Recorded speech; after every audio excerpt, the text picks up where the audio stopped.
ನಗರಸಭೆ ಆಯುಕ್ತೆ ಮುಂದೆ ಪೌರುಷ ತೋರಿಸಿದ ಕೈ ನಾಯಕ ಬಿಲಾ ಸೇರಿದ್ದಾನೆ.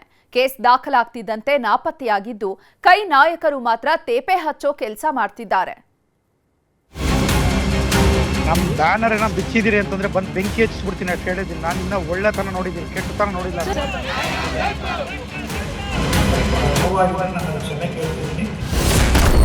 ನಾಲಗೆ ಹರಿಬಿಟ್ಟ ರಾಜೀವ್ ಗೌಡ ವಿರುದ್ಧ ಎಫ್ಐಆರ್.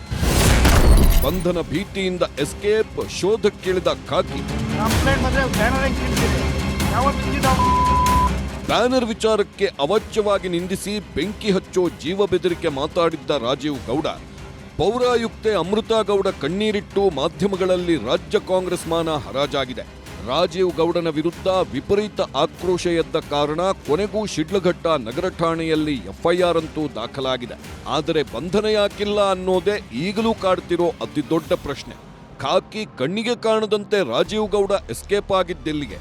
ಯಾರಿಗೂ ಕಾಣದಂತೆ ಕಣ್ಮರೆಯಾಗಿರೋದು ನಿಜವೇ ಆಗಿದ್ರೆ ಈ ಅನುಕೂಲ ವ್ಯವಸ್ಥೆಗೆ ಅವಕಾಶ ಮಾಡಿಕೊಟ್ಟಿದ್ಯಾರು? ಈ ಪ್ರಶ್ನೆಗೂ ಉತ್ತರ ಸಿಗ್ತಿಲ್ಲ. ಪೌರಾಯುಕ್ತೆ ಮೇಲೆ ರಾಜೀವ್ ಗೌಡ ದರ್ಪ ತೋರಿರೋದು ಇದು ಮೊದಲ ಪ್ರಕರಣವೇನೂ ಅಲ್ಲ. ಈ ಹಿಂದೆಯೂ ಹಲವು ಬಾರಿ ತಮ್ಮ ದೌರ್ಜನ್ಯ ಮತ್ತು ದುಷ್ಟತನ ತೋರಿಸಿರೋದು ಬೆಳಕಿಗೆ ಬಂದಿದೆ. ಶಿಡ್ಲಘಟ್ಟ ತಹಶೀಲ್ದಾರ್ ಗಗನ ಸಿಂಧು ಅವರಿಗೂ ಕಡತವೊಂದರ ವಿಲೇವಾರಿ ವಿಚಾರದಲ್ಲಿ ರಾಜೀವ್ ಗೌಡ ಕರೆ ಮಾಡಿ ಬೆದರಿಕೆ ಹಾಕಿದ್ನಂತೆ. ಈ ಬಗ್ಗೆ ದೂರು ನೀಡೋ ಕುರಿತು ಜಿಲ್ಲಾಧಿಕಾರಿಗಳ ಜೊತೆ ಚರ್ಚಿಸಿ ಮುಂದಿನ ಕ್ರಮ ಕೈಗೊಳ್ಳುತ್ತೀವಿ ಅಂತಿದ್ದಾರೆ ತಹಶೀಲ್ದಾರ್ ಗಗನ ಸಿಂಧು. ಇನ್ನು ಕಳೆದ ಭಾನುವಾರ ಜಿಲ್ಲಾ ಕಾಂಗ್ರೆಸ್ ಕಚೇರಿಯಲ್ಲಿ ಚಿಮುಲ್ ಚುನಾವಣೆ ವಿಚಾರಕ್ಕೆ ಜಿಲ್ಲಾ ಉಸ್ತುವಾರಿ ಸಚಿವ ಡಾಕ್ಟರ್ ಎಂಸಿ ಸುಧಾಕರ್ಗೂ ವಾರ್ನಿಂಗ್ ಕೊಟ್ಟಿದ್ದನಂತೆ. ಸದ್ಯ ಈ ವಿಡಿಯೋ ವೈರಲ್ ಆಗಿದೆ. ಜಿಲ್ಲಾ ಉಸ್ತುವಾರಿ ಮಂತ್ರಿಗಳಿರ್ತಾರೆ, ಎಲ್ಲ ಕೂತ್ಕೊಂಡು ಹೇಳ್ತಾರೆ ಮೀಟಿಂಗ್ ಮಾಡಬೇಕು. ಪ್ರಕರಣ ದಾಖಲಾಗಿ 24 ಗಂಟೆಗಳು ಕಳೆಯುತ್ತಿದ್ರು ಪೊಲೀಸ್ ಇಲಾಖೆ ಮಾತ್ರ ರಾಜೀವ್ ಬಂಧನಕ್ಕೆ ಮುಂದಾಗದೇ ಇರುವುದು ಈಗ ರಾಜಕೀಯದಲ್ಲಿ ದೊಡ್ಡ ಚರ್ಚೆ ಶುರುವಾಗಿದೆ. ಮತ್ತೊಂದೆಡೆ ತನ್ನ ಶಿಷ್ಯನನ್ನ ಉಳಿಸಿಕೊಳ್ಳಲು ಸಚಿವ ಕೆಎಚ್ ಮುನಿಯಪ್ಪ ಸಾಫ್ಟ್ ಕಾರ್ನರ್ ತೋರ್ತಿರೋ ರೀತಿ ಇದೆ.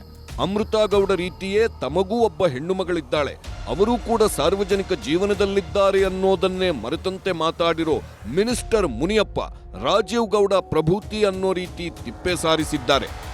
ರಾಜೀವ್ ಗೌಡರು ಸೌಮ್ಯ ಸ್ವಭಾವದವರು ನನ್ನ ಜೊತೆಯಲ್ಲಿ ಸುಮಾರು 10 ವರ್ಷ ಹತ್ತತ್ರ ಇದ್ದಾರೆ. ಎಮೋಷನ್ ಆಗಬಾರ್ದಾಗಿ ಮತ್ತು ಅಧಿಕಾರಿಗಳನ್ನ ಆ ರೀತಿ ಮಾತಾಡಿದ್ದು ಸರಿ ಇಲ್ಲ ಅಂತ. ಉಚ್ಚಾಟನೆಗೆ ಒತ್ತಾಯ, ಕೆಪಿಸಿಸಿಯಿಂದ ನೋಟಿಸ್.